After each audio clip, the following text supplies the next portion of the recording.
आप स्वस्थ रहोगे तो धर्म कर सकोगे, स्वस्थ रखोगे तो अर्थ का उपार्जन कर सकोगे, स्वस्थ रहोगे तो आप अपनी दुनियादारी चला सकोगे, और स्वस्थ रहोगे तभी साधना करके मोक्ष जा सकोगे। तो जब धर्म, अर्थ, काम और मोक्ष चारों पुरुषार्थों के मूल को क्या कहा? आरोग्य है, स्वास्थ्य। तो स्वास्थ्य तो हमारे जीवन का मूल तत्व है, इसे भूलना नहीं चाहिए। तो स्वास्थ्य के प्रति जागरूकता हो, और स्वास्थ्य के प्रति जागरूकता के लिए 4 बातों का ध्यान रखना चाहिए। सबसे पहले नियमित दिनचर्या। आज के समय में अनियमित दिनचर्या है, आपका कोई रूटीन ही नहीं है। कभी भी सोना, कभी भी उठना, कुछ भी खाना और कभी भी खाना, चाहे जैसा और चाहे जितना खाना, सब बीमारी के लक्षण है। तो पहली बात, नियमित दिनचर्या।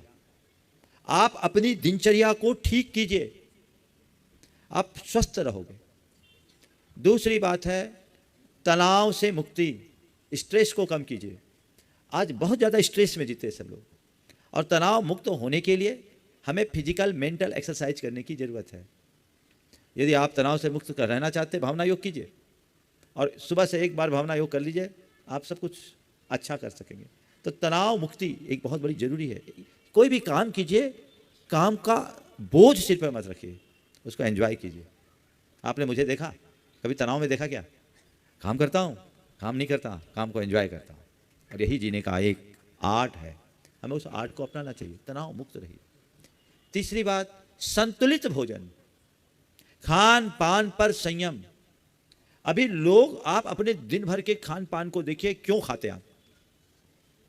अपने मन से पूछो कि मैं जीने के लिए खा रहा हूं कि खाने के लिए जी रहा हूं। हमारे शरीर का जो सिस्टम है उसके लिए इतनी जरूरत नहीं है जितनी आप लोग रोज डालते हो। 2500 कैलोरी सफिशिएंट है। आप जो डाल रहे हो वो पूरा शरीर में जम करके टॉक्सिन बन रहा है, जहर बन रहा है, विषाक्तता को प्रकट कर रहा है। वो हमारी बीमारियों का मूल है, जड़ है, उससे बचिए। अशोक जी पाटनी के बाबा जी थे, रतनलाल जी पाटनी, आर के मारवाड़। 105 वर्ष की उनकी उम्र हुई, 108 वर्ष लगभग। आखिरी तक उनका शरीर एकदम इकहरा और कमर सीधी। मैंने उनसे एक दिन पूछा, मारवाड़ी बोलते थे कि था के स्वास्थ्य को कहीं राज है?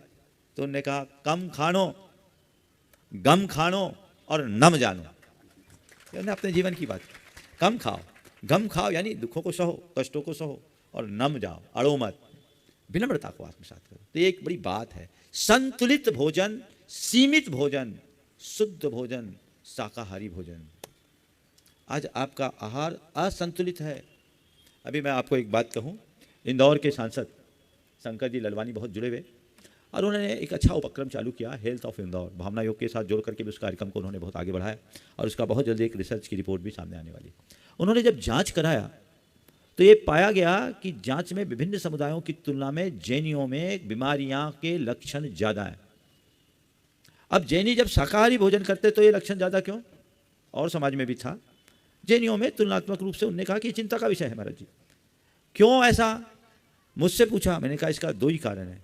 जैनी असमय में खाने लगे हैं और ज़्यादा खाने लगे। आप जाइए, आप किसी के घर जाइए, उस किसी ने आपको रिक्वेस्ट किया, नाश्ता का प्लेट आया, आप खा लिया, अभी थोड़ी देर पहले खाना खा के गए, हो गया। अभी चाय पी के गए, फिर किसी ने चाय पिला दिया, चाय ले लिए, 1 कप लिया, एक, अरे माल उसका है, पेट तो तुम्हारा। माल फ्री का हो सकता है, स्वास्थ्य तो नहीं। आप सोचिए क्यों खाते हैं और कितना खाते हैं। जब शरीर की रिक्वायरमेंट ना हो और फिर भी आप ले रहे हो तो आप अपने शरीर के साथ ज्यादती कर रहे हो और अपने संसाधनों का दुरुपयोग भी कर रहे हैं। इस पर विचार होना चाहिए। बार बार खाने की आदत से बचना चाहिए, ज़्यादा खाने से बचना चाहिए, बहुत ज़्यादा तड़क भड़क मिर्च मसाले युक्त वस्तुओं के सेवन से बचना चाहिए, फास्ट फूड, जंक फूड और डब्बाबंद जितने भी खाद्य पदार्थ हैं उनसे बचना चाहिए। शुद्ध और सात्विक भोजन करना शुरू कीजिए। तो ये आज संकल्प लीजिए, संतुलित भोजन और दिन में भोजन। अभी तो आप लोगों ने सुना ही होगा, ऑटोफेजी का सिद्धांत विकसित हुआ जापान में, जिससे कहा गया कि व्यक्ति को सप्ताह में एक उपवास कम से कम करना चाहिए, उससे कैंसर जैसी बीमारी को हराया जा सकता है, और उसमें नोबेल प्राइज मिला। और एक इंटरमीडिएट मील, जो दूसरा कहा गया कि 2 भोजन के बीच में कम से कम 8 घंटे का अंतर होना चाहिए, ये व्यवस्था, और जिसमें रात्रि भोजन से बचने की बात की गई। तो ये चीज़ें यदि हम अपने जीवन में उतार लें तो हम स्वस्थ हो सकेंगे। और चौथी बात जो आप लोगों की लाइफ स्टाइल के लिए बहुत ज़रूरी है, स्वावलंबी बनने की बात। अपना काम अपने हाथ से करना शुरू कीजिए। आज लोगों की ये हालत है कि अपना पैंट या शर्ट भी खूंटी पर अपने हाथ से टांगना नहीं चाहते। और पुराने लोगों को देखिएगा, आज 80, 85, 90 साल की उम्र के लोग भी यहाँ होंगे जो आज भी अपना काम अपने हाथ से करते हैं, और उनका स्वास्थ्य आपसे बेटर है। तो मैं आदित्य भाई के माध्यम से संदेश आप सबको देना चाहता हूँ कि अपने स्वास्थ्य के प्रति जागरूक बनिए। अगर आपका शरीर स्वस्थ नहीं है तो शरीर बोझ बन जाएगा।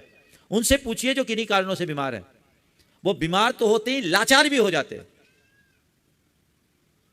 फिर कहीं जाते हैं तो पहले तो लोग अपने साथ खाने का डब्बा लेके जाते थे, अब दवाई का डब्बा लेके चलना पड़ता है ना। बहुतों के साथ, बहुत लोग होंगे 35+ वाले ऐसे लोग जिनको डायबिटीज और हार्ट की दवाई तो लेनी पड़ती होगी, बीपी की गोलियां लेनी पड़ती है, 2-5 गोली तो निकलना ही पड़ता है। अरे क्यों? लाइफ स्टाइल बदलिए, ज़्यादा एनर्जेटिक होंगे। और ये तो मैंने अच्छे से अनुभव भी कर लिया है ना। हाँ, बस एक बात ठान लो, मुझे जीने के लिए खाना है, खाने के लिए नहीं जीना।